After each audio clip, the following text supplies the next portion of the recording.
हमसे बात भी नहीं की। क्या हम बात करने के योग्य भी नहीं थे, जो हमें बिना कोई आदेश दिए चले गए?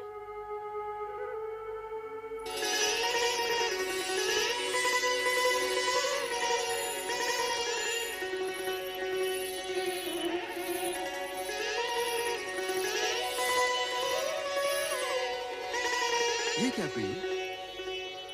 मिलन की इस बेला में जब चंद्र रोहिणी को अपने शीर्ष पर सजाने का इच्छुक है, तो रोहिणी उससे छिटक रही है। क्या हम तुम्हें प्रिय नहीं? आप जैसे सुदर्शन पति को पाने के पश्चात भला कौन पत्नी ये कहेगी? किंतु आपका प्रेम ग्रहण करते हुए मेरे मन में ऐसे भाव आ रहे हैं जैसे मैं अपनी बहनों का प्रेम अंश उनसे छीन रही हूँ। प्रिय, पत्नी होना एक धर्म है, प्रेमिका एक भाव। तुम्हारी बहनें मेरी पत्नी अवश्य हैं, परंतु मैं प्रेम केवल तुम ही से करता हूं। कि रात्रि की बेला बातों में व्यर्थ गवाने के लिए नहीं है प्रिय। चलो विहार करें। अभी आपने कहा कि पत्नी होना एक धर्म है, इसी प्रकार पति होना भी एक धर्म है। और ये धर्म कहता है कि अपने प्रेम को सभी पत्नियों में समान रूप से वितरित किया जाए। किंतु आपने मेरी अन्य बहनों को प्रेम पिपासा में छोड़कर उचित नहीं किया। उनकी दशा उस चकोरी के समान हो गई है जो चंद्र के लिए हमेशा तड़पती रहती है। ऐसा प्रतीत होता है कि हम सबसे अधिक प्रेम स्वामी रोहिणी को ही करते हैं। विवाह 27 दक्ष पुत्रियों के साथ और प्रेम केवल एक के साथ, ये तो सर्वथा अन्याय है। हाँ, अन्याय है। ये अन्याय असहनीय है, दुखदायी है। क्या हमारा जीवन पति प्रेम पाने के लिए इसी प्रकार तड़पता रहेगा? नहीं, पति प्रेम पाने के लिए हमें कोई न कोई उपाय करना ही होगा, प्रयत्न करना ही होगा कि हम स्वामी के प्रेम पात्र बने, प्रेम पात्र अवश्य बने। तभी से तुम्हें प्राप्त करने की कामना में दग्ध हो रहा हूं। जब तुम्हें प्रथम बार देखा था और अब जब हम मिलन के इतने निकट हैं, तो तुम तर्क पर तर्क की जा रही हो। मैंने तो केवल इतना कहा कि पति रूप में अपनी अन्य पत्नियों की उपेक्षा करना आपका धर्म नहीं है। प्रेम, धर्म, कर्म, जात, पात, रीति, नीति कुछ नहीं जानता। प्रेम की परिभाषा तो सबसे निराली होती है, और यदि तुम इस परिभाषा का अर्थ जान जाओगी, तो स्वयं कच्चे धागे की तरह मेरे पीछे पीछे खिंची चली आओगी।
चंद्रदेव हूँ मैं, तुम रोहिणी, मैं हूँ मोह तो तुम मोहिनी।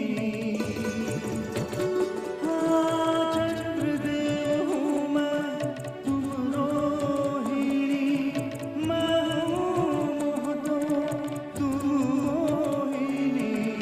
मैं हूँ तुम में, मुझ में तुम हो, सच है ये स्वीकार करें। आओ हम अभी साथ करें, इन सपनों को साकार करें। प्रेम वश में होकर दोनों वश में संसार करें। आओ हम अभी साथ करें, सपनों को सपनों साकार करें। आओ हम अभी साथ करें, सपनों को सपनों साकार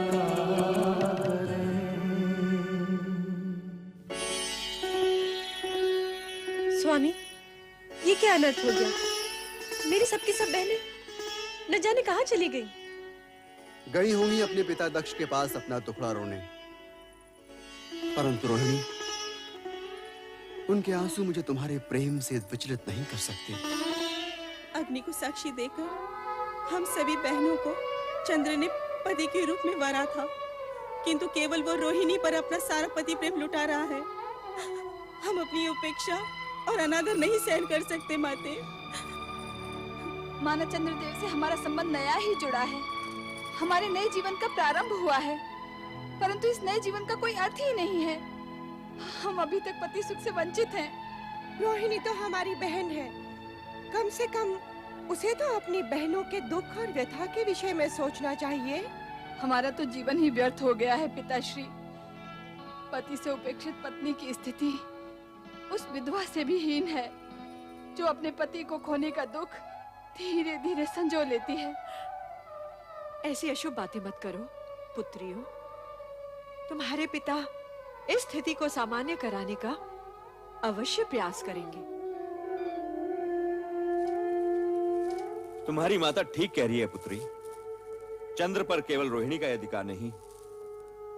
मैं चंद्र को समझाकर तुम सभी को पति प्रेम का न्यायोचित भाग अवश्य दिलवाऊंगा।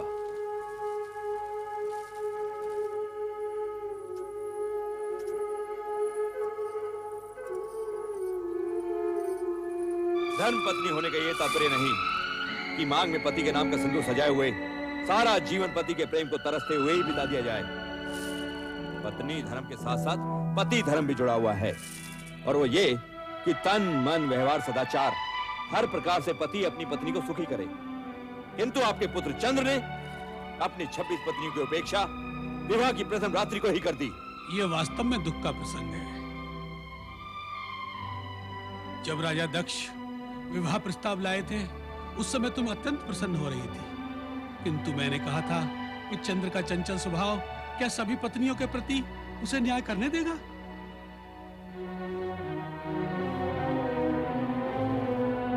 मन में ऐसी संशय के रहते हुए मैं तनिक असमंजस में था, किंतु आपके आग्रहपूर्ण प्रस्ताव और अनुसुईया की प्रसन्नता को देखते हुए मैंने आपका विवाह प्रस्ताव स्वीकार कर लिया था। मैं चंद्र को बुलाता हूं। चंद्र आगच्छ, आगच्छ, आगच्छ।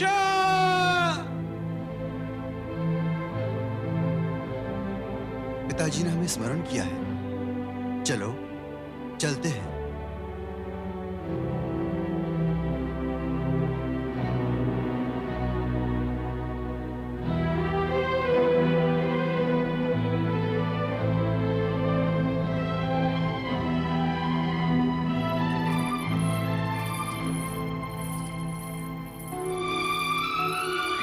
प्रणाम। प्रणाम पिताश्री। रोहिणी, अत्यंत ही लज्जा और खेद का विषय है। एक और तुम्हारी सहविवाहिता बहनें पति से उपेक्षित अश्रु बहा रही हैं, और एक तुम निर्लज्ज अकेले ही पति प्रेम में विभोर हो रही हो। पिताश्री, मुझे अत्यंत दुख है, किंतु यदि ये सच है रोहिणी कि तुम्हें इस बात का दुख है, तो अपनी बहनों के साथ न्याय होने तक तुम्हें अपने पति के साथ रहने का कोई अधिकार नहीं। आप इनसे पूछिए पिताश्री।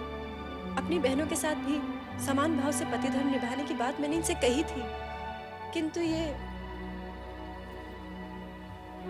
ठीक है, ये जैसा उचित समझे, किंतु तुम मेरे साथ दक्ष महल चलोगी अभी इसी समय। किंतु पिताश्री।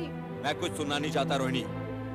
पिता के लिए सब संतान बराबर होती है, उनके दुख सुख बराबर होते हैं।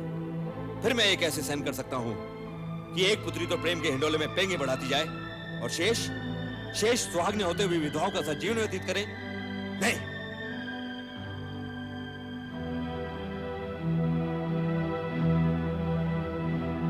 देवी अनुसुईया, ऋषिवर, आप मुझे रोहिणी को अपने साथ ले जाने की अनुमति दें। आपने जो सोचा वही उचित है, क्यों स्वामी? मैं भी राजा दक्ष के विचार का समर्थन करता हूँ। रोहिणी, दक्ष महल के लिए प्रस्थान करो। जैसी आपकी आज्ञा। चलो रोहिणी।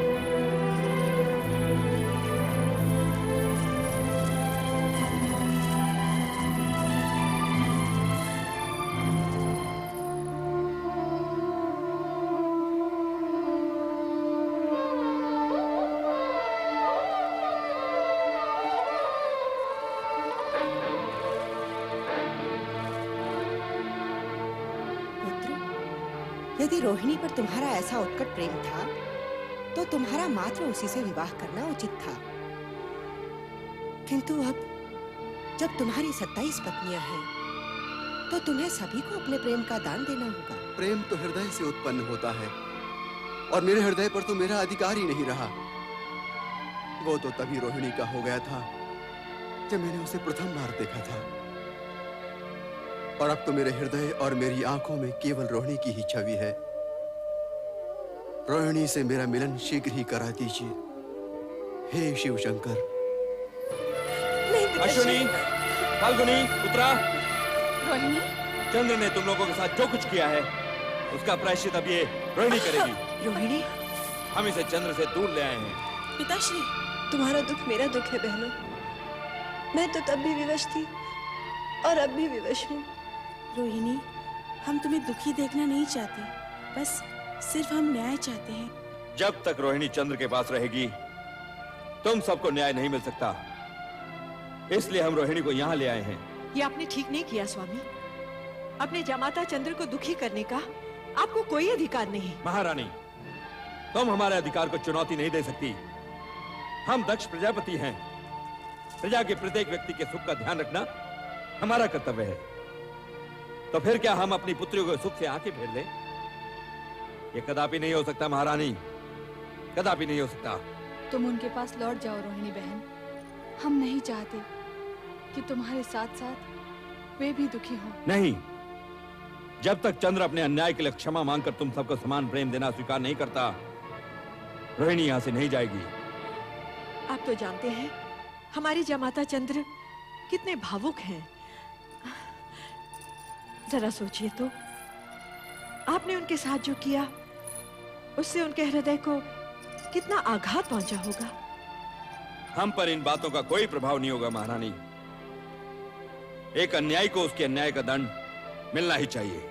लेकिन महाराज, क्या हम इसके लिए शिव जी से सहायता नहीं? महारानी, ये हम बहुत सुन चुके हैं, किंतु हमारा यह निश्चय अटल है कि हम शिव से किसी प्रकार की सहायता मांगने नहीं जाएंगे। तो फिर आप अपने पिता ब्रह्मा जी के पास जाकर विनती कीजिए कि वे स्वयं शिव जी के पास जाकर अपनी पौत्रियों को दुर्भाग्य की छाया से बचाएं। इन कन्याओं के पितामह होने के नाते उनका भी कुछ कर्तव्य है।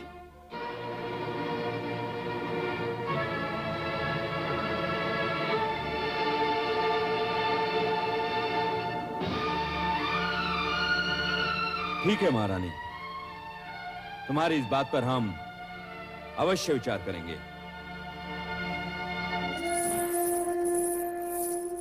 माते, रो मत बेटी, रो मत। मुझे विश्वास है परम पिता ब्रह्मा अवश्य कोई न कोई मार्ग निकालेंगे। रो मत मेरी पुत्री, रो मत। ओम नमः शिवाय। ओम नमः शिवाय। परमपिता, आंखें खोलिए, हम आपसे कुछ कहने आए हैं। आओ पुत्रदक्ष, क्या बात है? मुझे आश्चर्य हो रहा है परमपिता, सृष्टि के रचनाकार होते हुए भी आपको शिव की आराधना करने की आवश्यकता हुई। इसमें आश्चर्य कैसा पुत्रदक्ष?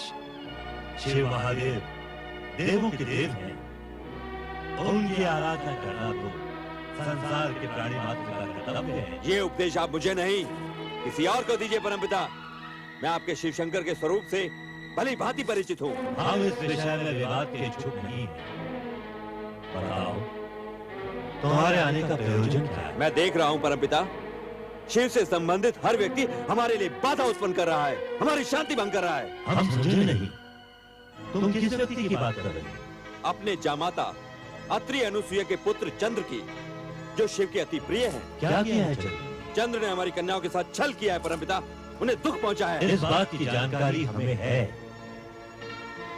अपनी नक्षत्र कन्याओं का चंद्र से विवाह करने से पहले तुमने हमसे तो परामर्श नहीं लिया। हमें पता था कि चंद्र रोहिणी के समान किसी अन्य से प्रेम नहीं कर सकता। यही विधि का विधान है। परमपिता, विधि का विधान तो ये भी था कि हमारी 27 की 27 कन्याएं चंद्र की पत्नियां बने, और उसी के अनुसार हमने सभी कन्याएं चंद्र को सौंप दी। अब जो हो चुका है उसे परिवर्तित नहीं किया जा सकता। तुम बोलो, तुम्हारी क्या इच्छा है? परमपिता, हम चाहते हैं कि आप हमारी कन्याओं को, अर्थात अपनी पोत्रियों को सुखी करने का कोई मार्ग निकालें। अपने आराध्य शिव से कहकर चंद्र को समझाएं कि वो अपनी सभी पत्नियों को समान रूप से प्रेम करे। ये हमारे वश में नहीं है वत्स। किसी के मन की भावनाओं को बलपूर्वक परिवर्तित करना न हमेश है न भगवान शिव को। भलाई इसी में है कि तुम अपनी सभी कन्याओं को चंद्र के पास भेज दो। चंद्र को अपने कर्तव्य का ज्ञान होगा तो सब कुछ सामान्य हो जाएगा। हम दक्ष प्रजापति हैं परमपिता। एक बार जो कन्याएं पति गृह से लौट आई हैं, उन्हें बिना इच्छा पुनः भेजना और चंद्र से दया की भीख मांगना हम कदापि स्वीकार नहीं करेंगे। चंद्र को हमारे आदेश के आगे झुकना ही पड़ेगा, झुकना ही पड़ेगा परमपिता। ऐसा सोचकर तुम अनर्थ को आमंत्रण दे रहे हो दक्ष। हम तुम्हें सावधान करते हैं, तुम चंद्र पर बलपूर्वक अपना अधिकार थोपने की चेष्टा मत करना। भगवान शिव तुम्हारा कल्याण करे। ओम नमः शिवाय।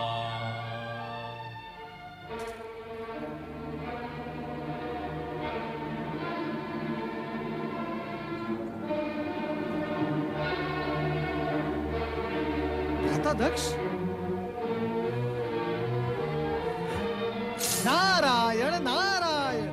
भ्राता दक्ष, आप पृथ्वी का अपना राज्य छोड़कर यहाँ कहाँ भटक रहे हैं? देवर्षि नारद, चंद्र को अपना जामाता बनाने का दंड भुगत रहा हूँ। नारायण नारायण। अर्थात चंद्रदेव ने आपको कष्ट पहुंचाया, परंतु चंद्रदेव तो बेचारे सुंदर, शीतल और प्रेम से भरे हैं। वे आपको कष्ट कैसे पहुंचा सकते हैं? देवर्षि, चंद्र की प्रशंसा सुन हमारा क्रोध जाग उठता है। आप कोई और बात कीजिए। भ्राता, जैसी आपकी इच्छा, परंतु आपकी समस्या क्या है? देवर्षि, ये तो हो ही नहीं सकता कि आपको मेरी समस्या का पता ना हो। चंद्र ने रोहिणी के कारण मेरी 26 पुत्रियों को उपेक्षित कर दिया है, और ये बात पूरे संसार में फैल चुकी है। और आप तो घर घर का हाल जानते हैं। नारायण नारायण। मैं आपसे असत्य नहीं कहूंगा भ्राता दक्ष। मैं जानता सब कुछ हूं, परंतु आपके इस व्यवहार से प्रसन्न नहीं हूं। अपनी पुत्रियों के पति के साथ क्या कोई ऐसा रूखा व्यवहार करता है? उन्हें तो प्यार से मनाना चाहिए। अर्थात आप भी उसी का पक्ष ले रहे हैं देवर्षि। तो ये भी जान लीजिए कि यदि चंद्र चुपचाप अपनी पत्नियों को अपने साथ ले जाकर क्षमा मांग लेगा तो हम भी उसे क्षमा कर देंगे, अन्यथा परिणाम अनिष्ट होगा। जाकर कह दीजिए चंद्र से। नारायण नारायण। धन्य हो भोलेनाथ, धन्य हो। चंद्र और दक्ष प्रजापति की बुद्धि विपरीत करने में जगत कल्याण का मार्ग अवश्य छुपा हुआ होगा।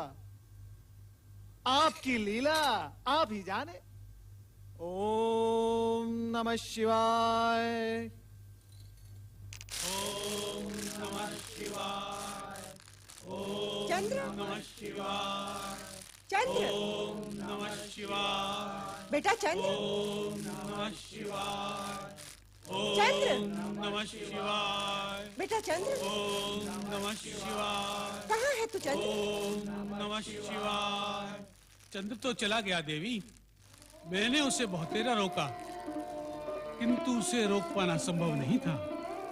रोहिणी के जाने से चंद्र के मन को आघात लगा है। उसे यहाँ से नहीं जाने देना था। मुझे तो लक्षण कुछ अच्छे दिखाई नहीं दे रहे देवी अनसुईया। दक्ष का वो रूप, चंद्र का विषाद, लगता है कहीं कुछ अनिष्ट न हो जाए। ऐसा अशुभ न बोलिए स्वामी। प्रभु से प्रार्थना कीजिए कि हमारा चंद्र इस संकट से सकुशल निकल आए। अब तो भगवान शिव शंकर का ही आसरा है। चलो देवी, हम दोनों मिलकर भगवान शिव की आराधना करें। ओम नमः शिवाय।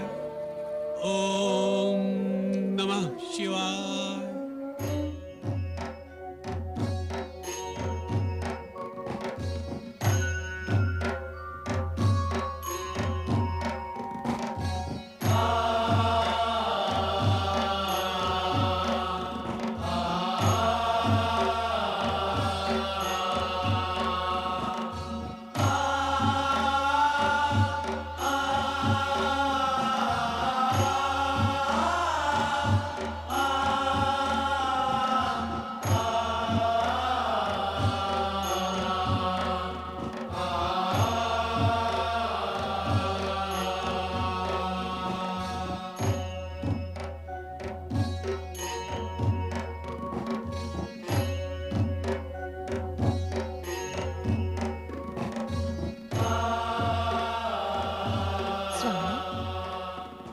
स्वामी, मैंने कहा बाकी खोल भी दीजिए। नारायण नारायण।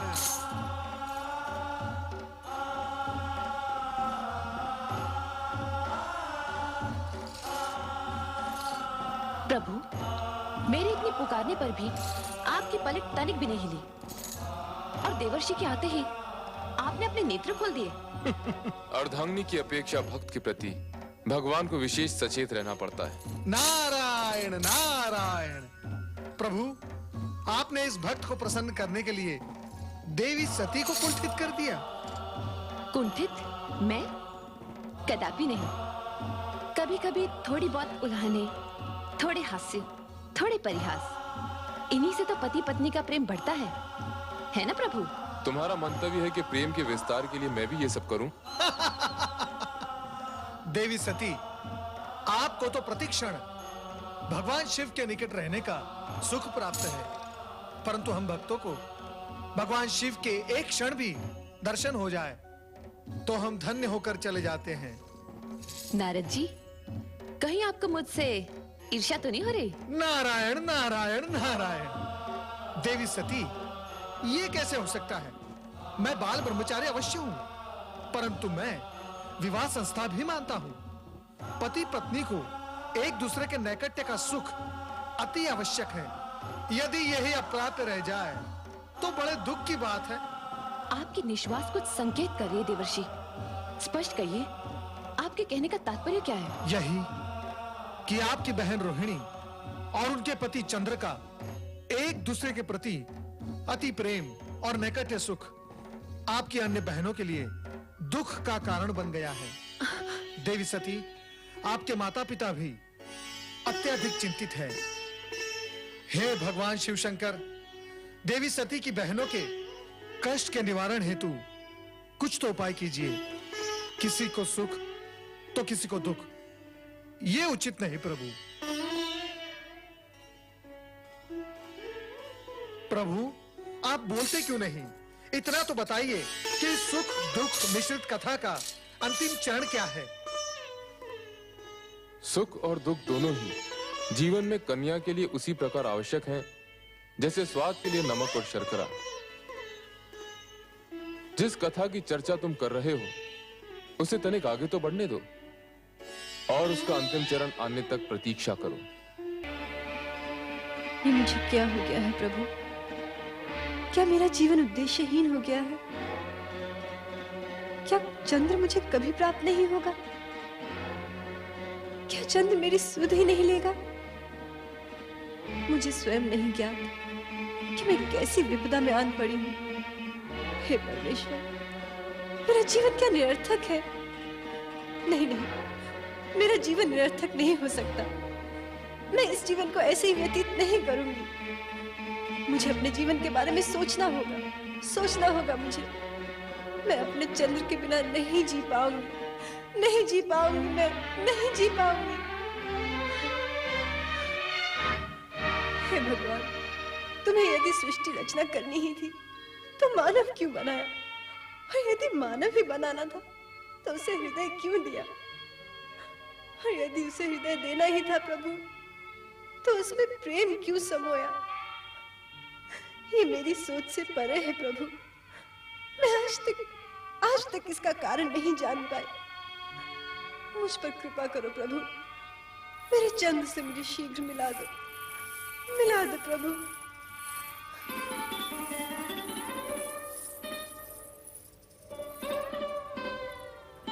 रोहिणी, जिस पति को प्राप्त करने के लिए हमने इतनी पूजा और अर्चना की, उसी ने जब हमें ठुकरा दिया तो हमारा हृदय विदीर्ण हो गया। ये भी सत्य है कि तीर खाए पंछी की तरह छटपटाते हुए जब हमने पिता के समक्ष कहा कि चंद्र रोहिणी के कारण हमें उपेक्षित कर रहा है, तो हमें ठीक नहीं लगा। हम तो विरह में विचलित थे ही, तेरा सुख भी पिता के क्रोध ने छीन लिया।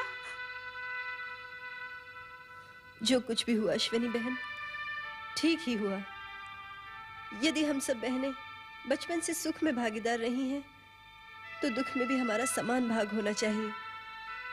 मैं सत्य कहती हूँ बहनों, स्वामी के पास होते हुए भी मैं हर क्षण यही सोचा करती थी कि तुम लोगों के साथ घोर अन्याय हो रहा है। अश्विनी, हम बहनें तो हैं, किंतु उससे पहले हम नारी हैं। और यदि नारी ही नारी की पीड़ा नहीं समझेगी तो फिर कौन समझेगा? हो सके तो मुझ पर विश्वास करो और मुझे स्वयं से अलग मत समझो। बस करो रोहिणी, अब इस तरह से अपने मन को और मत दुखाओ। होगा वही जो भगवान को स्वीकार होगा। अब तुम विश्राम करो बहन। हाँ रोहिणी, आओ चले।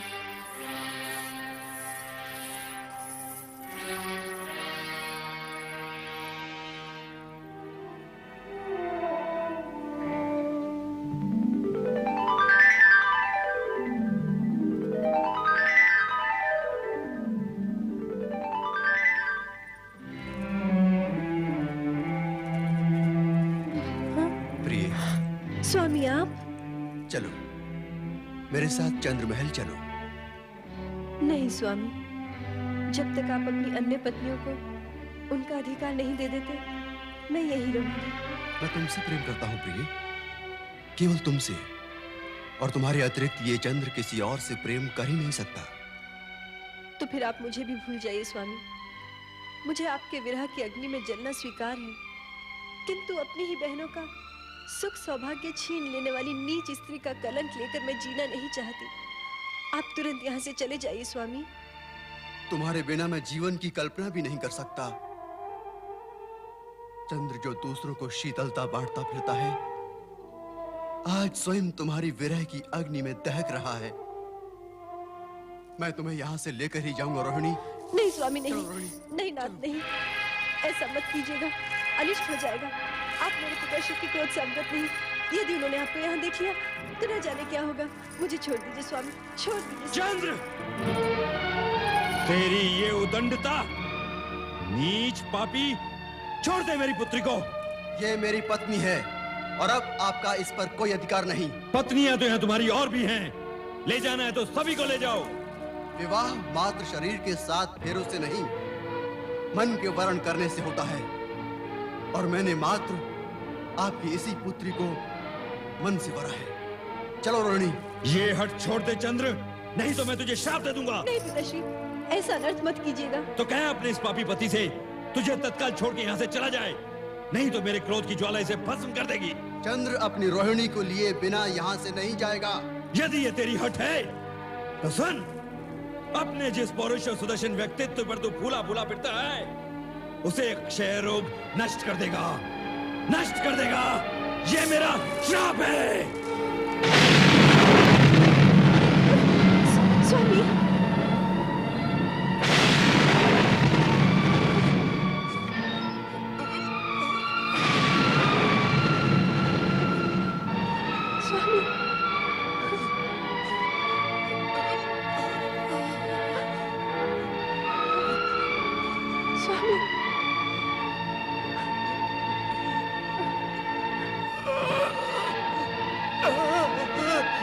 स्वामी, स्वामी, स्वामी, नहीं स्वामी, नहीं स्वामी, आंखें खोलिए स्वामी, स्वामी, नहीं स्वामी, स्वामी, स्वामी,